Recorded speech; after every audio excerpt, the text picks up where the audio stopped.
So everyone's already taken their first day pics at the front door, dropped off at school, in the front yard, the usual places. And that well organized backpack has officially made it through the school doors. When those brand new shoes, well, for some of y'all, they're probably not looking that brand new anymore. Make sure you get your toothbrush. If you know, you know. Now the real school year starts. So, can the scholar get to school on time, consistently? Do they know exactly where their assignments are posted? Have they been keeping track of what's due? Do they understand how their teacher's class actually works? And when it comes to sports, band, choir, and all those other extracurricular activities, has practice been running later than everyone expected? And what about that official bedtime? Has it already started drifting? And if the scholar starts struggling in class, do they actually know who to ask or what to do? Because the first day is mostly about getting started, but the first couple of weeks can give you information about how everything is actually working. The first 2 weeks are not about being perfect. They're about paying attention.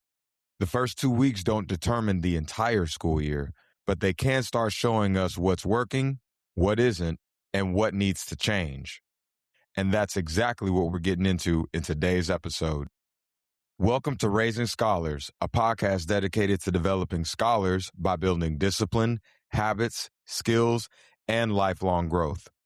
We define a scholar as someone who is actively trying to grow by educating themselves and developing the habits, discipline, and skills needed for life. I'm Terrell, and in today's episode, we're talking about why the first 2 weeks matter. Now, on the last episode, we talked about how back to school starts at home. We talked about expectations. We talked about routines, communication, planning, and scholar ownership. Basically, we built the system before school started, and now school has actually started. So the question becomes, how is that system working? Because something can sound great sitting around the kitchen table in August, but then school starts. Practice starts. Homework starts to increase. Different teachers have different systems. Transportation may change. Everybody gets tired, and I mean exhausted. And now we start finding out what actually works in real life. That's why I want us to treat these first couple of weeks as information, not judgment, and not panic. Information. So let's get into the first main idea. The first main idea is that we should treat the first 2 weeks as a calibration period. Now, when I say calibration period, I'm not trying to make this more complicated than it needs to be. All I mean is we built a plan. Now we need to see how the plan performs under real conditions. Now, there's nothing scientifically magical about exactly 14 days. We're not saying that day 14 determines whether the school year is going to be successful. But the first 2 weeks are simply a practical early checkpoint. It's enough time for some real patterns to start showing up without waiting until the first progress report, the first major missing work notification, or the first serious problem. So during those first 2 weeks, pay attention. Is the wake-up time actually working? Is everybody getting out of the house on time? Is the transportation reliable? Is the scholar using the planner, calendar, or assignment system we talked about in the last episode? Are extracurricular activities making the schedule harder than expected? Is bedtime still working now that homework is a part of the routine? And is the scholar actually taking ownership of the responsibilities we said they were going to own? Now, imagine a scholar during week 1. Everything feels pretty good. The workload is still light. Everybody is excited. The teachers are introducing their classes. Practice hasn't gotten too demanding yet. And the scholar comes home and says, school is easy. All right. Then week 2 comes. Practice runs late one evening. One teacher posts assignments in a different place than the others. An assignment doesn't get submitted. The scholar goes to bed later than planned. Then it happens again the next night. Now we're starting to get information. That doesn't mean the system failed. It just means the system met real life. A system that needs adjustment is not a failed system. That's an important mindset for parents and scholars to have. Because if every adjustment feels like a failure, we're going to spend the whole year frustrated. The better question is, what is this showing us? What is working? What isn't? And what needs to change? That brings us to the second main idea. The second main idea is that attendance, punctuality, and preparation are foundational habits. Before we start talking about study strategies, grades, GPAs, or anything else, the scholar needs access to instruction. They need to show up. They need to know where they're supposed to be. When circumstances allow, they need to arrive on time, and if not, early. And they need the basic materials necessary to participate. Now, not every absence or tardy is about discipline. A scholar can miss school because of an illness. Transportation can break down. There may be medical appointments. Housing or family circumstances can affect attendance. Some scholars help care for siblings. Disabilities can affect routines. So when you see an attendance or a punctuality issue, don't automatically jump to they're lazy, they don't care, they're irresponsible. Look at what's actually happening. Pay attention to the pattern before judging the person. Let's say a scholar is late 3 times during the first 2 weeks. Okay, why? Are they sleeping through the alarm? Is the morning routine taking too long? Is transportation showing up late? Are they staying up until 1 o'clock finishing homework? Is there something happening in the household that needs to be addressed? The visible problem is the scholar is late, but the actual cause may be somewhere else. Preparation works the same way. The student forgot their ID once. That happens. They leave their laptop at home one day. That happens too. But if every other morning somebody is running back into the house looking for their charger or a notebook, a uniform, a band instrument, or whatever else they need, then now we need to start asking whether the preparation system is actually working. One mistake is one mistake, but repeated friction deserves attention. And once the scholar gets to school, the next question becomes, do they understand how to operate inside the classroom? That brings us to main idea number 3. The third main idea is that scholars need to learn each teacher's system before they need help. And this is something I think a lot of students underestimate at the beginning of the school year. Every teacher does not operate exactly the same way. One teacher may put everything in the learning management system. Another teacher may use that learning management system, but also hand things out in class. One teacher may post detailed announcements. Another may explain everything verbally. One teacher may have tutorials before school, and another may have them after school. Late work procedures could be different. The way grades are organized can be different. The way you contact the teacher could even be different. So within those first couple of weeks, scholars need to learn how each class works. You should know the following. Where are the assignments posted? How do I submit them? Where do I check my grades? If I miss something, what am I supposed to do? When can I get tutoring? How does this teacher prefer to communicate? Where are the notes and the study materials? And what do I do if I don't understand something? Here's the question I want scholars to ask themselves. If you started struggling in your class tomorrow, would you know what to do? If the answer is no, that's something you need to learn before there's a problem. And parents can help with this without doing everything for the scholar. A younger scholar may need you to show them where the school portal is. An older scholar might need a reminder to go ask the teacher directly. Another student may need help drafting that first email. But again, the long-term direction is scholar ownership. The scholar needs to learn how to navigate their own education. And educators have a responsibility here too. As a teacher, I can't assume every student automatically knows how my class works just because I explained it once on the first day of school. Students are walking into several different classrooms, and those classrooms have several different teachers. and those teachers have several different expectations. So one question educators should ask themselves is, have I taught students how to operate successfully in my classroom? Or have I only told them what will happen if they don't? Those are two different things. Students need to know where the work is, how to submit it, how to ask questions, when help is available, and what to do when something goes wrong. This also connects to relationships.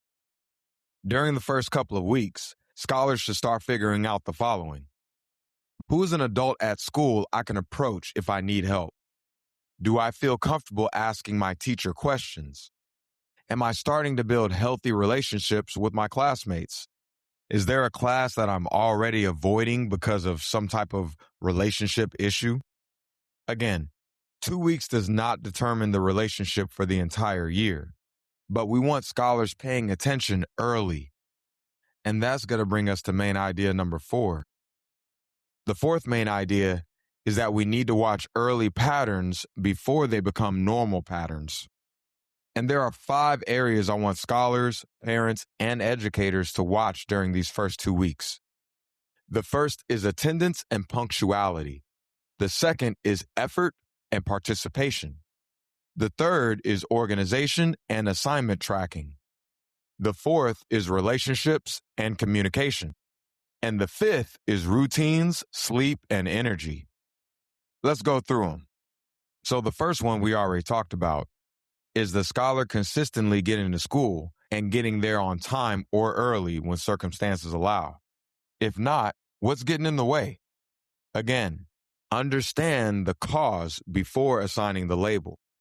The second thing to watch is effort and participation. And effort is way more than just, I went to school today. Are you attempting the work? Are you participating? Are you asking questions? When the teacher gives feedback, are you using it? Are you actually engaging with the class? Now, effort matters, but effort by itself does not guarantee a good grade. You can work extremely hard using a strategy that doesn't work. That's why effort has to work together with good strategies, feedback, instruction, and adjustment. So if the scholar says, I'm trying really hard, but I'm still struggling, don't immediately answer, well, try harder. Ask, what are you doing when you study? What part are you not understanding? Have you gotten feedback? Have you asked the teacher for help? Sometimes effort needs a better strategy. The third thing to watch is organization. Does the scholar know what's due? Do they know where assignments are posted? Do they know how to submit their work? Are they using their planner, their calendar, the portal, or whatever assignment tracking system they chose? Now, we already talked about building those systems on episode 4. We don't need to rebuild them today. We're checking whether they actually work. If the scholar owns a planner but never opens it, the system is not working. If the family has a shared calendar but nobody updates it, the system isn't working. If the student checks one teacher's online classroom but forgets the other 4, the system needs an adjustment. That's the type of information we need to be paying attention to. The fourth thing is relationships and communication. Does the scholar understand what the teacher expects? Can they ask for clarification? Do they feel comfortable speaking up when they need help? Are there peer issues starting to interfere with school? Does the scholar feel like there's at least one adult in the building who knows who they are and cares whether they succeed? School is not just an academic environment. It's a social environment too. And if the scholar is avoiding a class, afraid to ask questions, or struggling with peers, we need to pay attention to that. Not panic, but definitely pay attention. The fifth thing is routines, sleep, and energy. This is where the system we built before school really gets tested. Is bedtime still working? Or is bedtime getting pushed later and later every night? Is the scholar waking up exhausted?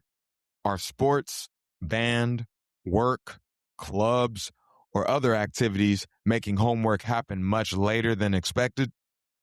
Is the morning routine actually sustainable? Do we need to adjust something? You may discover that the routine you created before school started worked perfectly in theory, but once football practice, homework, dinner, transportation, and everything else got added, it wasn't realistic. But that's okay. We can still adjust. And this is where I want to make an important distinction. There's a difference between an incident and a pattern. A scholar forgets one assignment. That's an incident. They miss 3 assignments because they keep forgetting to upload completed work. Now we have a pattern on our hands. One late morning, incident. Repeated lateness because bedtime keeps drifting later and later. That's a pattern worth investigating. One frustrating conversation with a teacher, that doesn't mean the teacher-student relationship is ruined. One mistake gives you a moment. Repetition gives you a pattern. So don't turn every mistake into a crisis, but don't ignore repeated problems either. And once you notice that something is becoming a pattern, the answer is not panic. The answer is correction. And that brings us to the fifth and final main idea. The fifth and final main idea is that we should correct early without panicking early. And I want to introduce another Raising Scholars framework.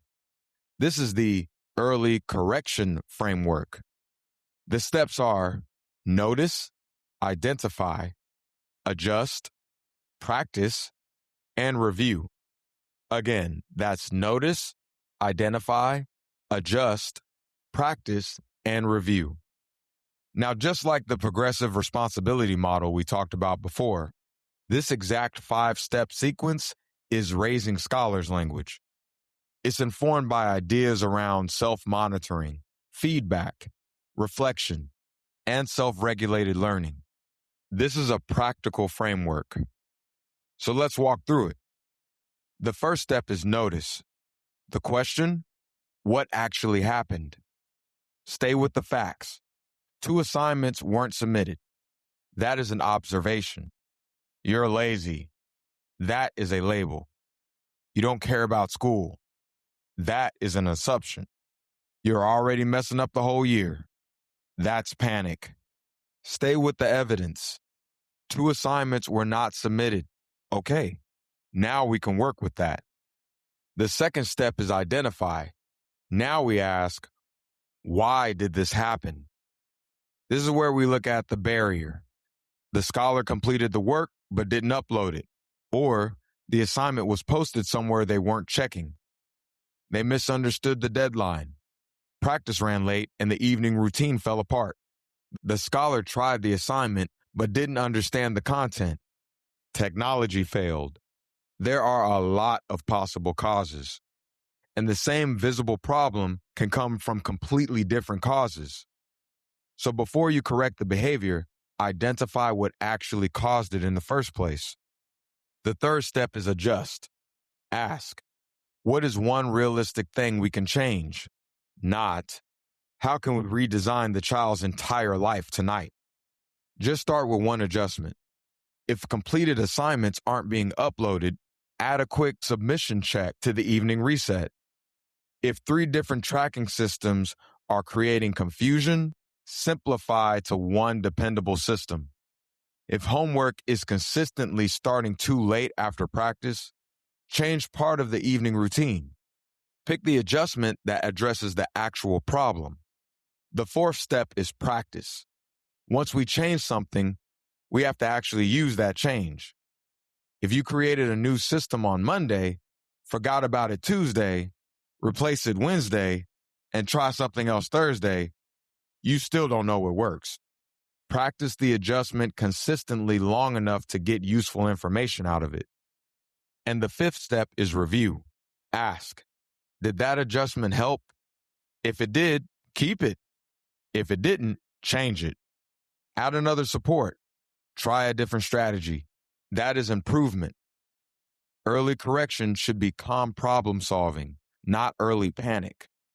Let's go back to our scholar from earlier. Week 1 felt fine.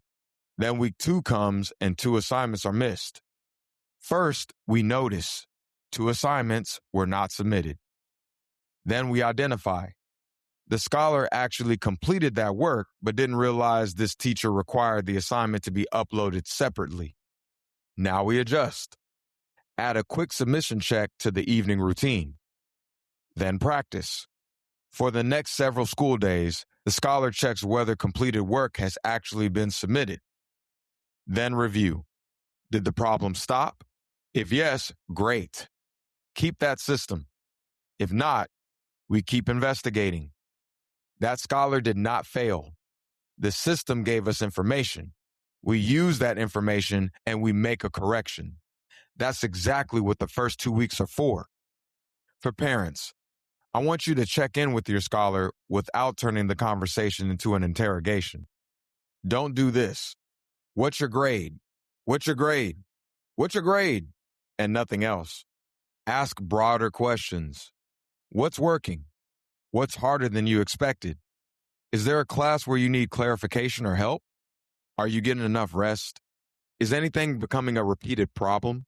What do you need from me? And this last one is especially important. What do you need to handle yourself? Because we're still building scholar ownership. Parents should not manage everything, but parents also shouldn't completely disappear. The question is, what level of support does this scholar need right now? And that answer can change.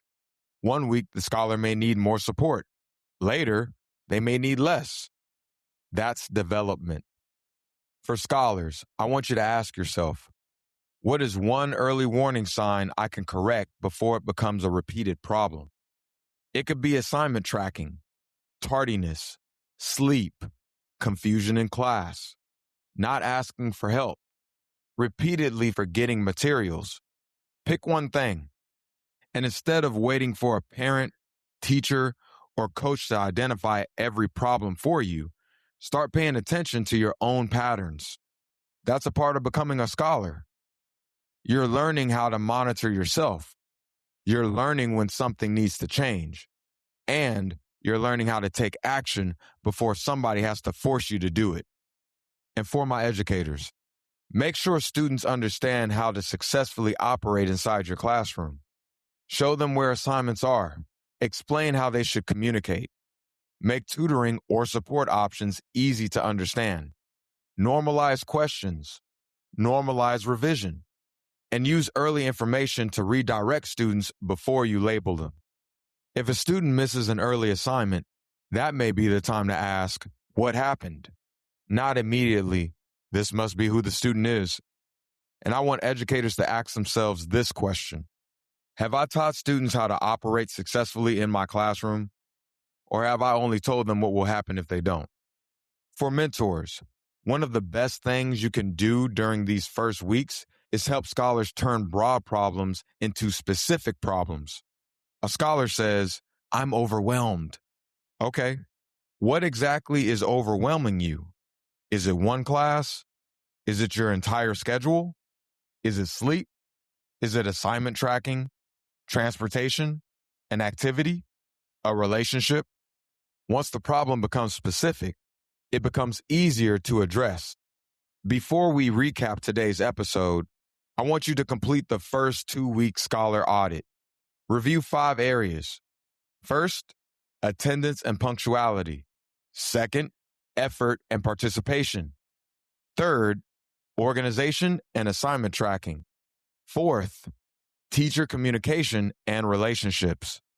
And fifth, sleep, energy, and daily routine. Then do 4 things. Keep. What is working and what needs to continue? Change. What needs to be adjusted? Ask. What questions do we need answered and what support do we need? And finally, own. What responsibility does a scholar need to take greater ownership of? Keep, change, ask, own. And remember, this audit is not a grade. It's not a ranking. It's not proof that the year is going well or badly. It's information. Now, let's recap the 5 main ideas from today's episode.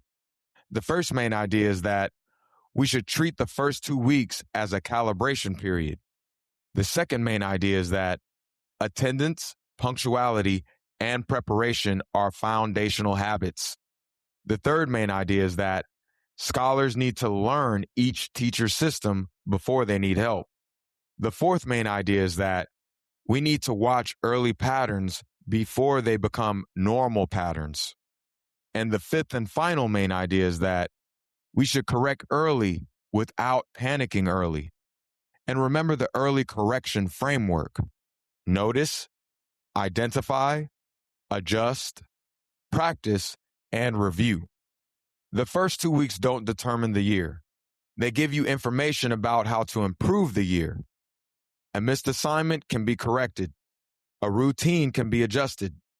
A question can be asked. Support can increase when it's needed. Responsibility can shift when the scholar is ready. And a rough beginning does not have to become a rough year. Early problems should become early information, not early panic. Pay attention, make the adjustment, and keep developing that scholar. On our next episode of Raising Scholars, we'll be talking about building the weekly school routine. Until then, don't forget to complete the first 2 weeks scholar audit.